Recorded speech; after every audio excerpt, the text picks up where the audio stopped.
What's up, everyone? Thanks for tuning back in. This is Anthony with Tbayauto Parts. We're here with another project. This is a 2016 Ram 2500. We're calling this guy Road to 700. We're trying to get this Dodge Ram Cummins to 700 horsepower. There's a lot of things we need to do to get that truck to 700, and we need to make it reliable as well for our customers because he still uses it as a daily driver. So I'll show you what kind of parts that we chose for the truck and why we chose them, so stay along for the ride.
So now we have all the parts out of the truck. We sent the cylinder head to the machine shop. They're going to machine the bottom, and they're going to install our new Hamilton cam valve springs as well.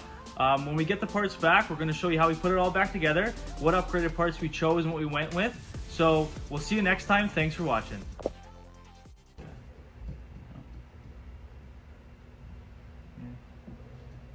Yeah, I didn't do anything on this truck actually. I just filmed Jesse do it.